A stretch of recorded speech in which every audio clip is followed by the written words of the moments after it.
예수님께서는 공생애를 처음 시작하시면서 유대 광야에서 마귀에게 세 가지 시험을 받으셨습니다. 시험 받으심으로 그 공생애가 시작이 되었는데, 그런데 예수님께서 받은 이 시험은 단지 예수님만 받으신 시험이 아니라 태초의 사람 아담도 동일하게 받았던 시험이고, 또 뿐만 아니라 이 세상을 살아가는 모든 성도들이 다 받는, 우리에게도 동일하게 다가오는 그런 세 종류의 시험입니다. 그래서 어쩌면 이런 시험은 누구나 받는 시험이다 라고 해서 보편적인 시험이다, 그렇게 이야기할 수가 있습니다.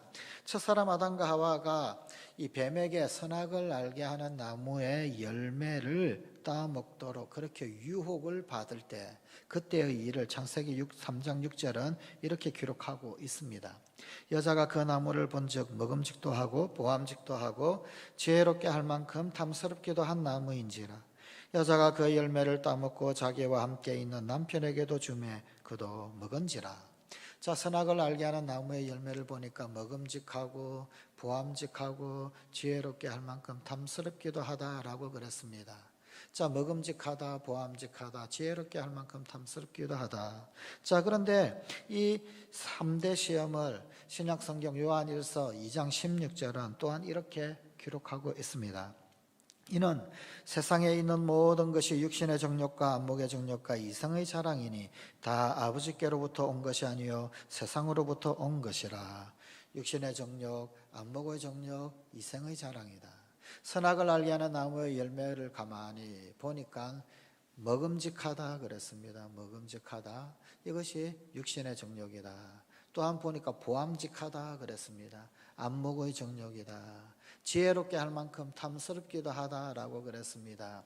이것이 이생의 자랑이다, 그렇게 요한일서 2장 16절은 그 시험의 정체에 대하여 밝혀주고 있습니다. 그런데 이 세 가지 시험을 예수님께서 공생애 처음 시작하시기 바로 직전에, 그때 이 시험이 사실은 동일하게 있었습니다.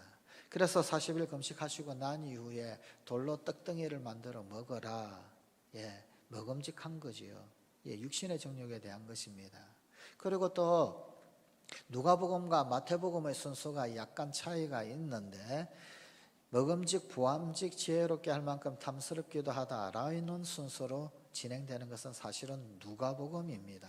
누가복음의 순서에 따른다라고 한다면은, 그러면은 이제 이 천하만국 영광을 보여주면서 내게 엎드려 전하는 자 그에게 이것을 주겠다, 마귀가 예수님께 시험을 합니다. 영광을 보여주었어요. 안목의 정욕이다. 안목의 정욕이다. 선악을 알게 하는 나무의 열매로 따지자면 보암직했던 것이지요. 그리고 이생의 자랑, 다시 말하면 지혜롭게 할 만큼 탐스럽기도 한 나무인지라. 예수님은 어떻게 시험을 받았습니까? 누가복음의 순서에 따르면 세 번째 마귀에게 받았던 시험이 성전 높은 곳에서 뛰어내리라. 뛰어내리면 천사가 짠 하고 나타나서, 그래서 발이 땅에 닿지 않도록 받쳐줄 것이다. 그러면 많은 사람들이 다 보지 않겠느냐? 그러면 네가 바로 하나님의 아들이다라는 걸 다 알게 될 것이다. 소문이 나게 될 것이다. 그러면 영광스럽지 않겠느냐? 이생의 자랑, 시험입니다. 자, 오늘 우리에게 주신 본문 말씀 마태복음 이 4장의 말씀은 이 세 가지의 시험 중에서 창세기와 혹은 아니면 요한일서 2장 16절의 말씀대로, 그 순서대로, 그리고 또 누가복음의 순서대로 한다면은 사실은 두 번째 시험, 안목의 정욕에 관한 시험입니다. 그러나 마태복음 오늘 본문 말씀은 두 번째와 세 번째의 순서가 바뀌어져 있습니다. 그래서 이생의 자랑이 두 번째 나오고, 그리고 세 번째 시험이 보는 것, 안목의 정욕의 시험으로 나타나고 있습니다. 자, 첫사람 아담에게는 보암직함의 시험, 그런 시험이었지요. 보는 것, 눈을 매개로 시험이 우리에게 찾아온 것입니다. 예수님께는 어떻게 찾아왔습니까? 오늘 본문 8절 말씀입니다. 마귀가 또 그를 데리고 지극히 높은 산으로 가서 천하만국과 그 영광을 천하만국과 그 영광을 짠 보여주었다라는 겁니다. 그런데 이 시험은 이렇게 보는 것, 이것으로만 끝하고 마는 것이 결코 아니었습니다.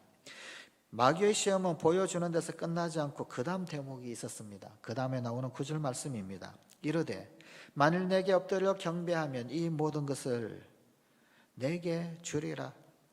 엎드려 경배하면 이 모든 천하만국에 보이는 이 영광들 다 너한테 다 줄게.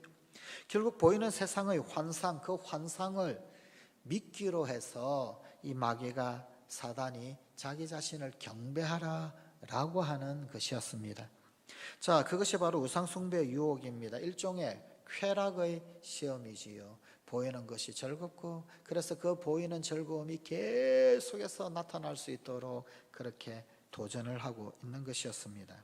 우상은 결국은 무엇입니까? 창조주와 피조물을 바꾸는 것입니다. 우상은 무엇일까요? 창조주와 쾌락을 바꾸는 것입니다. 나에게 좀 더 쾌락적인 것, 그것으로 창조주의 자리를 메꾸어 가버리는 것, 그 자리를 뒤바꾸어 버리는 것, 사실은 그것이 우상이더라, 그런 말입니다. 믿음의 자리보다도 세상의 쾌락이 더 아름답게 보일 때, 그 쾌락이 더 좋게 보일 때, 이웃에 대한 섬김의 삶보다도 이웃을 밟고 지배하고 그렇게 해서 출세하는 것이 더 매혹적으로 내 마음을 사로잡고 있을 그때, 그리스도 안에 있는 내 존재보다도 내가 가지고 있는 것, 내 손에 움켜쥐었던 것, 그 소유를 더, 그것이 소중한 것처럼, 그것이 나에게 더 만족을 주고 그것이 나에게 더 위로를 주고 있을 그때 이미 나는 사실은 이 보이는 것, 안목의 노예가 되어가고 있는 것입니다. 아마도 그 당시에 이 마귀는 예수님을 그 당시 이 유대 광야에서 위쪽으로 점점 올라가면 여리고를 지나고 그리고는 예루살렘으로 올라가게 되는데, 그 근동 지역, 그 유대 광야에서 볼 수 있는 가장 당시에 화려한 도시 여리고 도성을 보여주었을 것이다, 그렇게 성사학자들은 추측을 합니다. 여리고라고 하는 이 도시는 고대 도시 중에서 가장 오래된 도시 중에 하나로 꼽히는 도시입니다. 그러니 이 찬란함이 그 당시로서는 어땠겠습니까? 가장 오래된 도시, 가장 큰 도시, 가장 많은 사람들이 모여서 오래 살았던 그런 도시, 바로 그 도시를 보여주었습니다. 이 여리고를 잘 볼 수 있는 것이, 성지순례를 만약 한다라고 한다면 그 여리고가 내려다 보이는 여리고 맞은편에 어떤 한 산이 있습니다. 오늘날 그 산 이름을 시험산이라고 그렇게 부르기도 합니다. 그 산 꼭대기에 가게 되면은 아마도 동굴이 있는데, 그 동굴처럼 그 어떤 산 바위를 파서 이 그리스 정교회가 수도회처럼 그렇게 있습니다. 굴이 원래부터 있는데 아마도 그 굴에서 그렇게 시험을 당하시지 않으셨겠나. 그리고 그 산에서 내려다 보이는 그 여리고 도성을 보면서 그 도시의 휘황찬란한, 그 영광스럽게 보이는 듯한 그것 예수님께 다 보여주면서, 그러면서 바로 이 마태복음에 나오는 이 세 번째 시험이 있었을 것이다, 예수님을 그렇게 유혹했을 것이다 라고 성사학자들은 추측을 합니다. 나에게 절만하면, 그러면 저 밑에 저 도시 보이지, 저 밑에 저 여리고 보이지, 저 도시의 문화, 저 도시의 쾌락, 저 도시의 그 영광 다 너의 것이 될 것이다, 그렇게 유혹을 했습니다. 예수님에게 승리를 가져다 준 승리의 응답이 무엇이었습니까? 오늘 본문 10절입니다. 사탄아 물러가라, 기록되었으되 주 너희 하나님께 경배하고 다만 그를 섬기라. 하나님만 섬기고 하나님만 경배한다. 도대체 이게 무슨 의미일까요? 어떻게 하는 것이 하나님만 섬기고 하나님만 경배하는 것일까요? 나는 나의 위로나 나의 기쁨이나 나의 만족이나 나의 보람이나 나의 즐거움, 그것이 오직 하나님께 있다, 그런 고백입니다. 눈에 보이는 것으로, 도시의 휘황찬란한 문화로, 문명으로, 그 영광으로 기쁨 삼는 것이 아니다, 그 말입니다. 보람이나 위로나 소망이나 기쁨이 오직 하나님께 있는 것이지, 도시 좋은 것이지요. 그 휘황찬란한 문화 좋기는 하겠지요. 그런데 그것이 진정한 평안을 주고 진정한 기쁨을 주고 진정한 만족을 주는 것 아니더라는 겁니다. 나는 하나님께로만 진정한 기쁨을, 진정한 만족을, 진정한 보람을 얻는다, 그런 고백입니다. 우리가 예배할 때 그 예배, 하나님 앞에 경배를 합니다. 예배 시의 이 하나님에 대한 경배, 그 경배는 바로 우리 주님 예수님께서 하셨던 이 고백을 다시 한번 확인하고 그리고 연단하는 것입니다. 지금 이 시간에도 우리에게 볼만한 것들이 얼마나 많은지 모릅니다. 오늘날 우리가 살고 있는 이 시대는 보는 시대 아닙니까? 비디오, 그죠? 예, 뭐 스마트폰도 보는 것이고 TV도 보는 것이고 영화 극장 가운데서도 보는 것이고 전부 다 보는 것으로 결판되어지는 그런 어떤 시대입니다. 뭐 요즘 유튜브 세상이라고 그러지요. 참 유튜브 세상에 오늘날 예배, 특별히 이 코로나19 시대 때 영상 예배는 살아남기가 사실은 솔직하게 말하면 어렵습니다. 그래서 이 종에서 이렇게 뭐 지시 내려오는 것도 그래요. 설교를 보통 이제 뭐 25분에서 30분 정도 주일 예배 설교를 했잖아요. 설교를 줄여야 한다는 거예요. 어느 정도로 줄이면 좋겠습니까? 너무 많이 줄일 수 없으니까, 그러니까 겨우겨우 타협되어져 가지고 나온 게 뭐냐면 유튜브 영상에서 설교를 할 때 10분에서 15분 정도 설교하라고 처음에 코로나19가 발생을 딱 하니까 그렇게 내려오더라고요. 그런데 이것도 깁니다. 사실은 5분에서 10분 사이에 설교를 해야 합니다. 그런데 이것도 깁니다. 왜요? 보는 것으로 그만큼 사람들이 견디지 못하기 때문에 그렇습니다. 5분 안에 결판이 나야 합니다.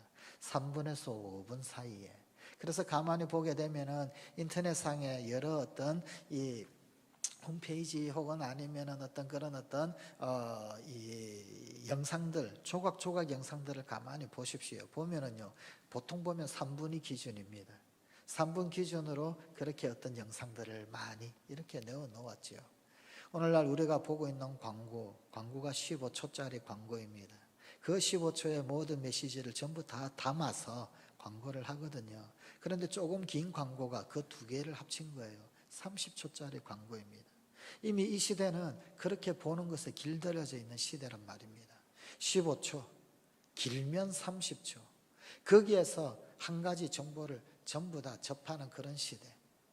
오늘날 완전히 보는 것에 그렇게 물들여져 있고 길들여져 있고, 그리고 그 범위를 넘어버리면 알게 모르게 이미 견디지 못하는 그런 기제들이 발동을 하는 그런 시대를 살아가고 있단 말입니다. 자, 그런데 그런 시대에서 그런 것들을 다 뒤로 하고, 특별히 또 수요일이라고 수요 기도회라고, 또 코로나19가 1단계로 하향 조정되어졌다고 특별히 교회 와서 예배 드리는 거, 이거는 그 순간순간마다, 그 시간마다 사실은 갈등을 일으키는 요소에서 극복하고 갈등을 뒤로 하고, 그래서 결단을 하여서 이 자리에 나오는 것이요. 예배할 때마다 사실은 그런 고백입니다. 나는 하나님께 만족 얻기를 원합니다. 보는 것으로 만족 얻기를 원하지 않습니다. 그런 고백입니다. 나는 주님이 나의 위로가 되십니다. 저의 기쁨도 주님이십니다. 사실은 그런 고백입니다. 그런 결단입니다. 오늘날 더더욱 모든 것을 보는 것으로 결정하는 이 시대는 더더욱 이런 안목의 정력 앞에서 예배의 자리에 나온다, 경배의 자리에 나온다 라고 할 때마다 사실은 그 안목의 정력과 싸우는 어떤 결단을 통과하는 그런 시절을 우리가 사실은 살아가고 있다, 그 말입니다. 저의 평화도 오직 주님이십니다. 그런 고백이 예배 때마다, 경배 때마다 드려지고 있는 셈입니다. 저는 저의 만족을 세상에서 구하지 않습니다. 바로 그것이 우리의 예배이고 오늘날 우리가 우리 주님 예수님께 드리는 경배입니다. 자, 그러나 이 말을 세상의 문화를 등지고 살아야 한다라고 하는 그런 말로 오해해서는 안 됩니다. 주님은 어느 정도 당신의 자녀들이 이 세상 가운데서 즐길 수 있는 특권을 주셨습니다. 이 세상 가운데서 행복할 수 있는 복도 주셨고요. 또 이 세상 가운데서 누릴 수 있는 부유함, 풍성함도 우리에게 허락하여 주셨다 그 말입니다. 자, 그러나 우리는 이 세상을 즐기다가, 그래서 이 세상이 마치 나의 궁극적인 삶의 자리인 것처럼, 여기에서 이 삶이 영원한 것이고 이것이 전부 다인 것처럼 그렇게 착각에 빠지지 말아야 한다, 그런 말입니다. 그런 뜻입니다. 아예 그냥 세상에 보는 것 전부 다 뒤로 하고 저 산 꼭대기에 올라가서 토굴 속에서 아무것도 보지 말고 영광 보지 말고 그렇게 살라, 그런 뜻이 절대로 아닙니다. 하나님은 우리에게 부유함을 주셨고요, 풍성함을 주셨고요, 만족함을 주셨고요, 또 주님이 우리를 위하여 준비하신 것은 눈으로 보지 못하였고 귀로도 듣지 못하였고 마음으로도 생각하지 못한 것이라고, 그렇게 풍성한 것이라고 분명히 성경은 말씀하고 있습니다. 또한 이 땅 가운데서 하나님의 자녀들에게 하나님께서 복을 주셔서 그런 것들을 누릴 수 있습니다. 그런데 이 땅의 것만이, 그것만이 모든 것이 다이다, 이것은 아니다 그 말입니다. 아니, 오히려 그 속에, 착각 속에 확 빠져서 헤어나오지 못하면 그러면 안 된다라고 하는 그런 말입니다. 아무리 이 세상이 아름답고 좋다 한다 할지라도 세상은 결국에는 지나갈 것입니다. 이 또한 지나갈 것입니다. 다시 요한일서 2장 15절의 말씀을 한번 읽어드립니다. 이 세상이나 세상에 있는 것들을 사랑하지 말라. 누구든지 세상을 사랑하면 아버지의 사랑이 그 안에 있지 아니하니. 세상이 영원하지 않기 때문에 그렇습니다. 그 뒤에 이어지는 요한일서 2장 17절의 말씀입니다. 이 세상도 그 정욕도 지나가되 오직 하나님의 뜻을 행하는 자는 영원히 거하느니라. 정욕도 다 지나간다라는 겁니다. 그러나 영원히 거하는 것, 하나님의 뜻을 행하는 자는 영원히 거하리라. 자, 그렇다라고 한다면 그러면 무엇이 영원할까요? 무엇이 영원할까요? 여기 영원에 관한 이야기를 하고 있습니다. 바포스트라고 하는 분이 있습니다. 원래 이분은 굉장히 젊은 사업가였습니다. 그런데 그의 인생의 중년기에 어느 날 갑자기 지인들이 그 삶을 마감하는, 병으로 말미암아서 연속적으로 세상을 떠나가는 그런 모습을 목격을 합니다. 그런데 그때부터 그의 인생이 허무해지기 시작했습니다. 사업으로 돈도 많이 벌었어요. 자, 그런데 그게 다가 아니더라는 겁니다. 왜 이렇게 이 세상이 허무한 것이지? 그는 그 시점에서 정말 영원한 것이 있을까? 있다라고 한다면 도대체 무엇이 영원한가? 그런 질문을 던졌습니다. 그 대답을 얻기 위해서 그는 성경을 붙들었습니다. 그리고 성경을 읽고 그리고 성경을 공부하고 연구하기 시작했습니다. 그러면서 그가 성경 속에서 발견했던 영원한 것 세 가지가 있었습니다. 성경을 공부하고 성경을 연구하다 보니까 세 가지가 영원하더라는 겁니다. 그가 발견했던 제일 첫 번째는 하나님이 영원하더라. 하나님이 영원하다. 하나님은 신이시니 그렇다면 신은 영원하신 분이시지요. 그 다음에 성경에 두 번째로 영원하다라고 기록하고 있는 것이 있었는데 그것이 바로 성경 말씀이었습니다. 다시 말하면 하나님의 말씀, 하나님이 하신 말씀은 영원하더라라는 것입니다. 베드로전서 1장 24절입니다. 모든 육체는 풀과 같고 그 모든 영광은 풀의 꽃과 같으니 오직 주의 말씀은 세세토록 있도다. 주의 말씀은 세세토록 있다. 하나님 말씀이 있더라. 자, 그리고 셋째로는 요한일서 2장 17절의 말씀처럼 조금 전에 읽어드렸던 그 하나님의 말씀처럼 오직 하나님의 뜻을 행하는 자는 영원히 거하느니라. 다시 말하면 하나님의 뜻을 행하는 사람이 영원하더라라는 겁니다. 하나님의 뜻을 따라서 행했던 그것은 사라지지 않더라라는 것입니다. 그래서 바포스트는 영원하신 하나님을 위해서 영원한 하나님의 말씀 안에서 하나님의 뜻을 이루는 사람들을 세우는 일, 하나님의 뜻을 이루는 사람들을 세우는 일, 그 일을 자신의 남은 소명으로 그렇게 발견을 합니다. 자, 이것이 눈에 보이는 것이 아니라 영원한 것을 추구하는 삶입니다. 단편적으로 눈에 보이는 것에 집착하여서 살아가는 삶은 사실은 영원한 만족을 누릴 수가 없습니다. 언젠가는 허무함이 찾아오게 되어 있고요. 그 젊은 사업가 바포스터처럼 야 이게 다 아니구나 라고 하는 것, 때로는 어떤 경우에는 허무함을 느끼게 될 것이고 어떤 경우에는 절망을 느낄 때도 있게 될 것이더라 라는 것입니다. 분명한 것은 오늘날 많은 현대인들은 이전에 살아가고 있는 사람들보다는 훨씬 더 풍요로움 속에서 살아가고 있는 것은 분명합니다. 그것은 지식의 영역이든 혹은 아니면은 우리가 누리고 있는 이 물질적 돈의 경제의 영역이든 문화적 영역이든 다 마찬가지입니다. 지식 지난 10년 동안 발전되어져 왔던 우리 인류의 지식은 지난 2000년 동안 쌓아온 지식의 분량보다도 더 많다라고 이야기하는 것이 학자들의 이야기입니다. 부유함? 이로 말할 수 없지요.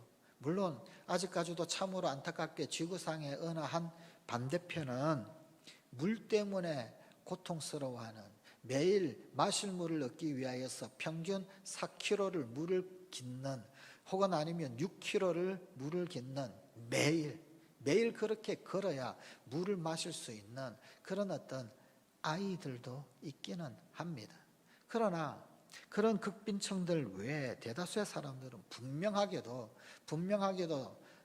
100년 전보다 200년 전보다 아니 그 옛날 어떤 때보다 훨씬 더 많은 물질적 부유함을 누리며 살아가고 있는 것 또한 분명한 사실입니다. 사실 오늘날은 어쩌면 너무 많아서 더 많은 문제가 야기되고 있는지도 모릅니다. 지식의 문제만 그렇습니까? 물질의 문제만 그렇습니까? 문화 문제 마찬가지, 문명의 문제 역시 마찬가지입니다. 얼마나 다양한 문화 콘텐츠들이 범람하고 있습니까? 그런데 왜 오늘날 사람들은 더 불행하다라고 이야기하는 사람들이 많을까요?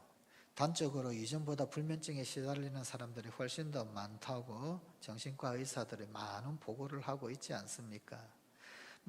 참 안타까운 것은 우리나라가 OECD 국가들 중에서 자살률 1위라고 하는 불명예를 가지고 있습니다. 분명히 우리는 지난 50년 전보다 비교할 수 없을 정도로 엄청나게 많은 것을 누리며 살아가고 있는데, 그리고 참으로 이 한반도 5000년 역사 가운데서 이만큼 영광스럽고 부유함을 구가한 때가 없는 시절을 살아가고 있는데, 그런데 어떻게 OECD 국가 중에서 자살률 1위라고 하는 그런 안타까운 불명예 1위도 함께 가지고 살고 있을까요? 참 아이러니하지요. 정말 이상하지요. 예. 여러분, 과학이 발달하면 발달할수록 미신은 없어질 것이라고 많은 사람들은 생각합니다. 정말 그런가요? 그렇지 않습니다.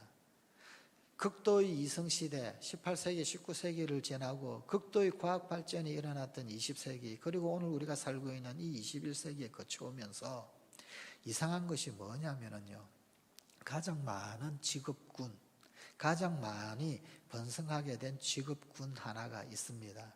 무당입니다. 과학을 발전하면 발전할수록 그러면은 미신을 안 믿게 되느냐? 아니더라는 거예요. 미국에는 핵폭탄을 놓고 핵폭탄을 신이라고 숭상하는 그런 사람들 있지 않습니까? 헐리우드의 유명한 액션 배우 한 사람은 과학교죠. 과학교. 사이언탈러지. 이름만 말해도 누구나 열광하는 액션 배우입니다. 그런데 부를 것 없는 그 사람이 이 과학교를 믿고 있습니다. 심지어 어떤 유명인들은 사탄을 숭배하라 이러면서 그러는 어떤 사람들까지도 있지요. 과학이 그렇게 발달했는데 왜 어이없는 그런 일들이 많이 일어날까요? 우리나라에서도 마찬가지입니다. 요즘 버젓이 이 전생 혹은 아니면은 무당 혹은 아니면은 점치는 것들 전성기를 구가하고 있다고 그래요. 불과 100년 전만 하더라도 뒷문으로 다녔던 사람들입니다. 200년 전만 하더라도 사람 숫자에 들지 못했던 사람들입니다. 그런데 이 한반도 5000년 역사 가운데서 가장 전성기를 구가하고 있답니다. 점치는 사람들이 신을 모신다, 혹은 아니면 전생, 이런 이야기 하는 사람들이 전성기를 구가하고 있답니다. 과학이 발달할수록 미신이 없어진다고요? 아니요. 더 많아지고 있습니다. 뭘 말할까요? 우리에게 진정한 만족이 없더라는 거죠. 진정한 평강이 없더라라는 겁니다. 진정한 평안이 사실은 더더욱 저 멀리 도망가고 있더라라는 겁니다. 왜 그럴까요? 보는 것이 이렇게 많은데, 우리 눈앞에 참으로 좋게 보이는 것, 화려하게 보이는 것, 영광스럽게 보이는 것이 쫙 펼쳐져 있는 이런 세상을 구가하며 살아가고 있는데, 그런데 사실은 정작 정말 보아야 할 것을 보지 못하는 그런 세상을 살다 보니 더 허해지고, 더 공고해지고, 더 허무해지고, 그렇게 살아가고 있더라라는 것입니다. 하나님께서는 분명히 예수님께 천한 만국을 다스릴 권세를 주셨습니다. 그런데 예수님께서 이 땅 가운데 오셔서 천한 만국을 다스리셨을까요? 물론 다스렸지요. 궁극적으로 만주의 주가 되셨으니까. 그런데 그 길은 십자가의 길을 통해서 이루어졌습니다. 천한 만국의 권세는 마귀에게 엎드려 절한다, 그래서 천한 만국을 다스리는 그런 어떤 권세가 주어지는 것이 아닙니다. 십자가를 질 때, 예수님이 십자가에 달리실 때, 그때 예수 그리스도는 만유의 주가 되셨습니다. 그 길은 십자가를 짐으로써 오는 길이었다, 그 말입니다. 그런데 마귀는 뭐라고 이야기하느냐면, 그까지 십자가 질 것 뭐 있냐, 그냥 나한테 절해, 나한테 절하면 당장 그 권세 줄 텐데, 그렇게 말을 합니다. 기억하십시다. 우리 그리스도인들에겐 가야 할 길이 따로 있고, 또 먹어야 할 길도 사실은 따로 있습니다. 풀무불 속에 들어간다라고 한다 할지라도 해서는 안 될 일이 있는 것이고, 사자굴 속에 들어간다라고 한다 할지라도 반드시 해야만 될 일들이 있더라라는 겁니다. 그게 다니엘의 인생이 우리에게 보여주는 도전 아니겠습니까? 이것을 구별하고 사는 삶, 구별하고 살아가는 삶이 가치를 아는 그런 인생이 되는 것이지요. 예수 잘 믿었더니 아파트 한 채가 공짜로 굴러 들어왔다, 이것은 축복이고, 예수 믿는다라고 하는 사실 때문에 눈먼 아파트가 굴러 들어오는데도 포기할 수밖에 없었다, 이것은 저주라는 말입니까? 예수 잘 믿었더니 승진이 빨리 되고 장관 자리 하나 얻었다, 그렇게 되면 이것은 축복이고, 타협할 줄 모르기 때문에, 정의와 정도를 걸었기 때문에 남들보다 뒤늦게 승진해야 했고 굴러 들어온 자리를 그만 거절할 수밖에 없었다, 그럼 이것은 저주라는 말입니까? 도대체 뭐가 축복이고 뭐가 저주일까요? 예수님께서 사탄아 물러가라 라고 하는 말씀을 성경상에 딱 2번 하셨습니다. 한 번은 오늘 본문 말씀에서 하셨습니다. 본문 10절입니다. 이에 예수께서 말씀하시되 사탄아 물러가라. 한 번 더 말씀하셨는데, 예루살렘에 올라가 십자가를 지는 길, 그 길을 가로막았던 베드로에게 말씀하셨습니다. 주여 그리하지 마십시오. 그랬더니 예수님이 베드로에게 사탄아 물러가라 라고 말씀하셨습니다. 이 2가지 사건의 공통점이 있습니다. 사탄아 물러가라 라고 하는 이 말씀을 하셨던 공통점이 뭘까요? 십자가의 길 걷지 마 라고 하는 유혹입니다.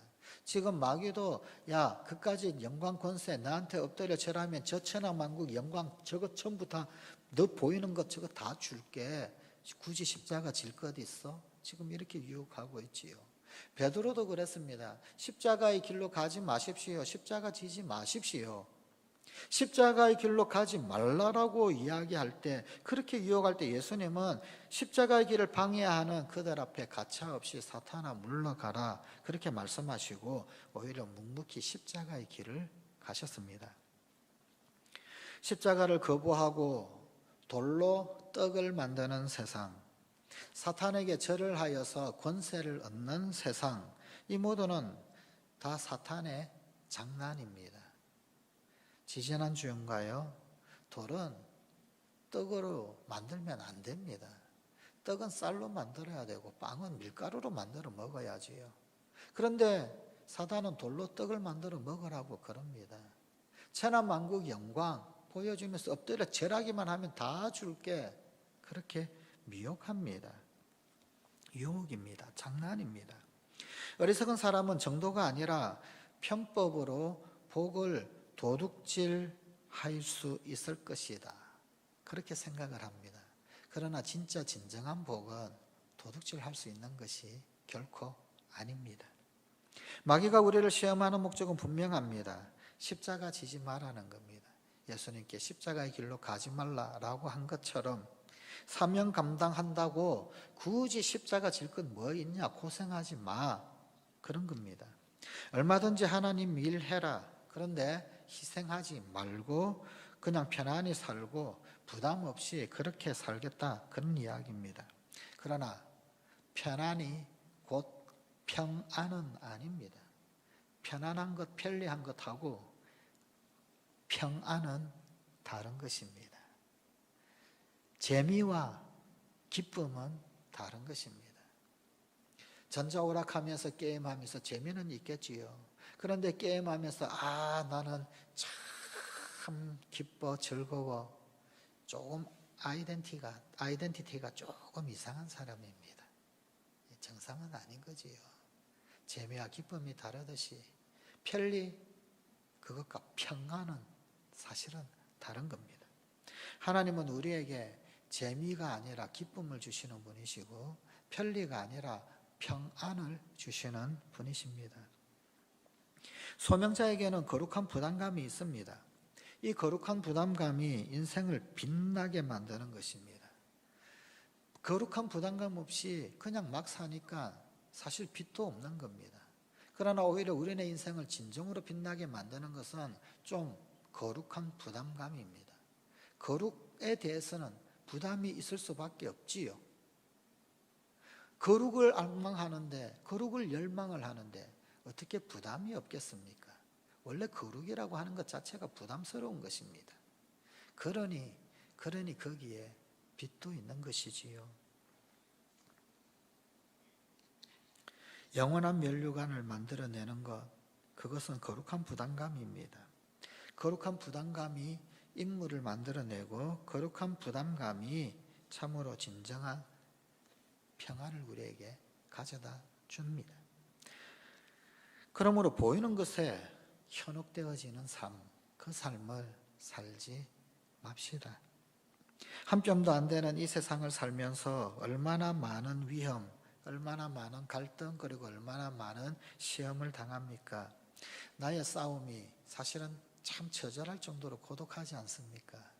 우리네 인생 싸움 그 자체는 그 누가 대신 싸워줄 수 있는 싸움이 아니기 때문에 본질적으로 고독한 것입니다. 그래서 힘든 것입니다. 그런데 그것 하나님 다 알고 계십니다.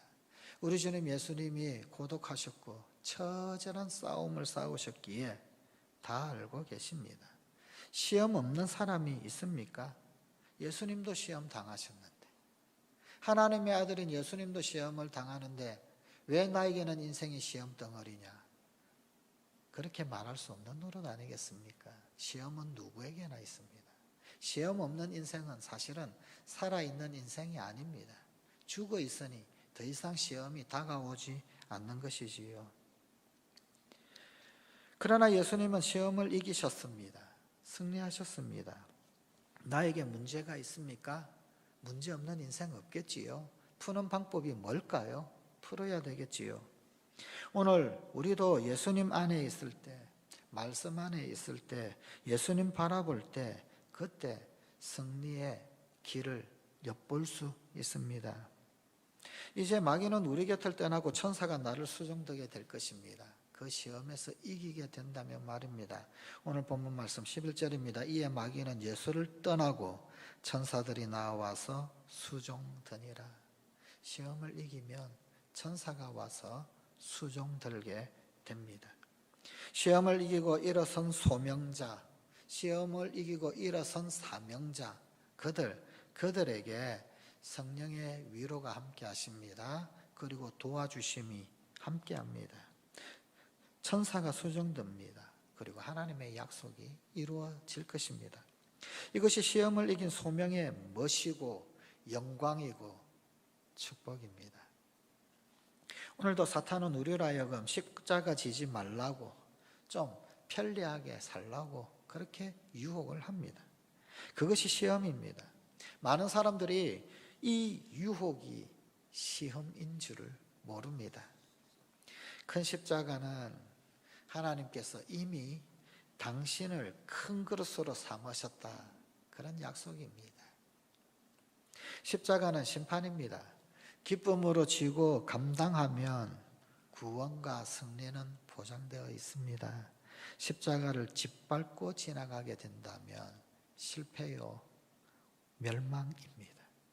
그게 성경이 우리에게 보여주는 우리 주님의 교훈이 아니겠습니까? 하나님은 우리에게 이렇게 말씀하십니다. 얘들아, 십자가 버리지 마. 왜 그렇게도 육신의 정욕에, 안목의 정욕에, 이생의 자랑에 빠져들까요? 십자가가 아니라 자꾸만 편한 길 찾으니까 그렇지 않겠습니까? 십자가 외면하려고 하니까. 사실은 육신의 정욕과 안목의 정욕과 이생의 자랑의 대척점은 십자가입니다. 십자가냐 육신의 정욕이냐, 십자가냐 안목의 정욕이냐, 십자가냐 이생의 자랑이냐. 우리 주님은 얘들아 십자가 버리지 마라.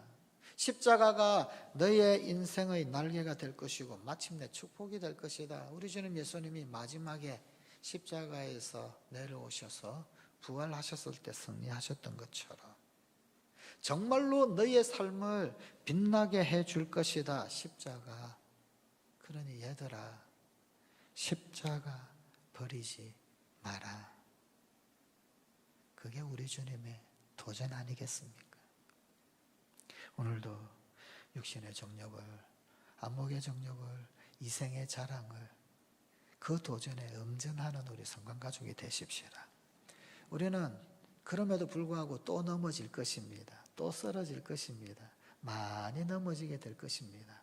그러나 하나님께서는 7번 넘어진다 할지라도 8번 일어나도록 우리를 응원하시고 도와주실 것입니다.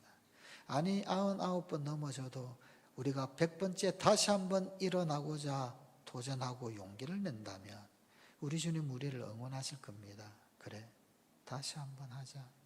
그래, 한 번 더. 그래, 한 번 더.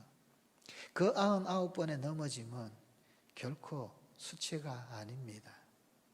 100번째 일어서기만 한다면 말입니다. 그러나 그 100번째도 넘어지고 우리네 인생 마지막이 넘어짐으로 끝이 난다라고 한다면 그 이전의 그 수천 수만 번의 넘어짐은 고스란히 우리에게 수치로 남게 될 것입니다. 그러나 단 한 번만 일어난다면, 단 한 번만 더 용기를 내어서 그 마지막을 일어설 수 있다면 지나간 모든 쓰러짐과 넘어짐은 오히려 우리네 인생 여정 가운데 훈장이 될 겁니다. 주를 위한 상처가 될 것이고, 주를 위한 훈련이 될 것이고, 하나님의 거룩한 영광을 위한 보람으로 바뀌게 될 것입니다. 마지막에 일어서십시오. 그 마지막에 일어서시는 우리 성관가족이 되십시다. 기도하시겠습니다. 하나님, 우리 주님 예수님께서도 공생애 시작하기 직전에 안목의 정욕에 대한 시험을 받으셨던 모습을 봅니다. 주님도 시험 받으셨다면 우리 눈앞에 보이는 얼마나 많은 것들이 끊임없이 우리를 쓰러뜨리려고 하겠습니까? 우리가 참으로 연약함을 고백합니다. 그래서 첫사람 아담이 쓰러졌고 넘어졌지 않겠습니까? 우리를 도와주시옵소서. 우리를 불쌍히 여겨 주시옵소서. 하나님의 아들 예수 그리스도여, 우리에게 자비를 베풀어 주시옵소서. 오늘도 위대하신 주님 바라보고 7번 넘어져도 8번 또 한 번 일어날 수 있는 힘을 얻고 용기를 얻는 우리 사랑하는 성관가족들이 되게 하여 주시옵소서. 험난한 이 세상 가운데 끊임없이 내게 엎드려 경배하면 이 모든 것 내게 줄 거야, 많은 소리들이 우리 귀에 들릴 텐데, 그러나 그때마다 하나님 경배하는 자, 하나님 섬기는 자, 그 자리로 다시금 돌아갈 수 있는 우리 사랑하는 성관가족들이 되게 하여 주시옵소서. 우리 주 예수 그리스도의 거룩하신 이름으로 기도드리옵나이다. 아멘.